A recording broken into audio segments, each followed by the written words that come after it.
Hi mga Lods, good morning. Sumaga nga pala ako nakatulog kagabi kaya ayun, maaga din ako nagising ngayong araw. Alas 7 pa nga lang neto ng umaga kaya binuksan ko na ngayon bintana para man lang maliwanag dito sa kwarto. Sobrang sarap pa nga ng tulog dyan ni baby kaya lumabas na nga ako ng kwarto para mag-prefer ng aalmusalin namin ni baby. So for today's almusal namin ni baby, so kumuha nga lang ako ng crab stick and then itong chicken karagi. Masarap nga kumilos sa bahay habang nakikinig ng music kaya ayun, for the play muna tayo ng music para naman ganahan tayong gumalaw. Char! So ganito nga po pala ang routine ko kada umaga, tamang chill-chill nga lang habang nakikinig ng music tapos busy-busy din sa bahay. Ayun lang talaga, nakakagana lang talagang gumalaw pagka ayun nakikinig ka ng music, diba? Tapos ang ginagawa ko nga pala bago ako mag-almusal, umiinom lang muna ako ng hot water. Pagkatapos nagpanggap nga ako dyan, nag-exercise kada umaga. Haha, charis. Syempre naka-vlog tayo kaya dapat makita nilang productive tayo ngayong araw. Haha, charis lang. Yung totoo talaga, nag-exercise naman talaga ako kada umaga pagka may time. Para nga maganda yung daloy ng dugo sa katawan natin. Siyempre, iba pa din talaga pa nag-exercise. Maganda rin kasi ang benepisyo nun sa katawan natin. Char. So, ayun na nga, habang nag-exercise nga ako, so narinig ko na nga si baby nagising na, kaya ayun, pinuntahan ko na nga doon sa kwarto.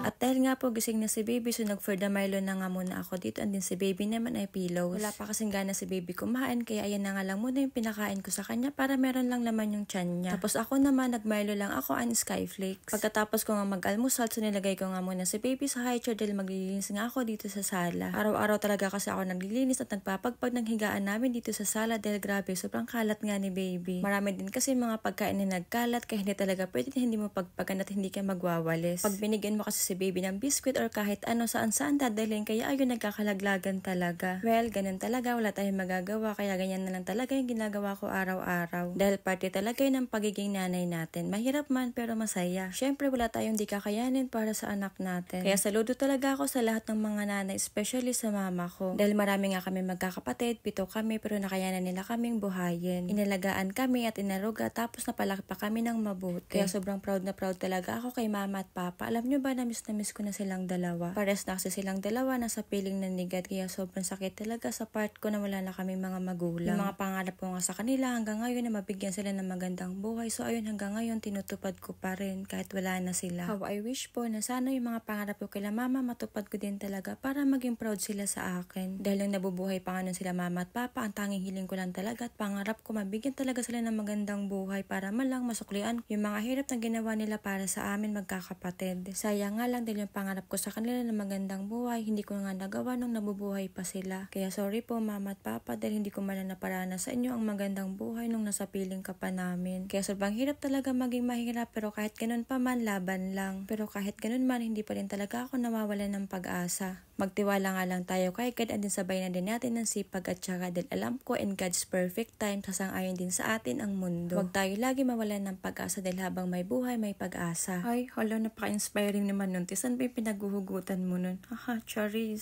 So ayun na nga, natapos na nga din pala ako maglinis neto and naligo na din kami ni baby. Hindi ko na nga napansin din napakwento nga ang tao na to. Chore. Pagkatapos nga namin maligo ni baby and din malambot na nga to nga almusalin namin kaya ayun nag-further prito na nga ako.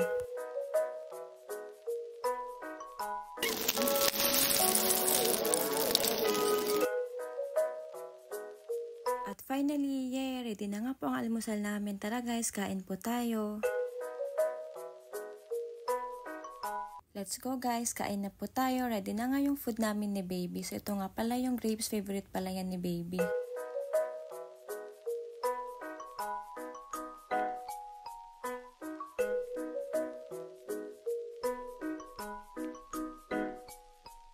Pagkatapos nga namin kumain, tas napakain ko na din si Panda, yung aso nga namin dun sa baba. So ayun, pinainom ko na nga din si baby ng vitamins niya. Habang busy nga si baby sa kakanood ng Cocomelon, so ayun, inayos ko muna tong mga grocery namin. Para din kasi hindi nakakalat dito, kaya ayun, inayos ko muna. At dahil nga po natapos na ako sa mga gawain ko dito sa bahay, so ayun, nagpahinga na nga kami ni baby. Tamang nood nga lang kami habang pinapatulog ko dyan si baby. Sobrang naglilikot pa nga si baby dyan at ayaw pa nga matulog, kaya ayun, hinayaan ko nga muna para mapagod. Pero maya-maya nga lang, lumapit din naman agad si baby din nakita nga niya nakahiga na ako. Pinadede ko na nga dyan si baby at maya nga lang mga 30 minutes ata nakatulog na nga din ang batang batuta. Habang tulog na nga dyan si baby so ako nanonood pa nga rin ako and hindi ko nga namalayan na nakatulog na rin pala ako. Sobrang napasarap nga yung tulog dyan namin ni baby tapos pagkagising ko nga hindi ko nga pala napatay na nakablog nga pala ako. Grabe napakahaba ka talaga ng vlog nung natutulog kami ni baby. Napaka-productive ko talaga ngayong araw kaya ayun napasarap talaga yung tulog ko. Pagod yarn. Sure. So ayun lang naman guys ang ganap namin in for today's video. Sana po nag-enjoy kayo. See you in my next vlog po. Thank you for watching. Bye.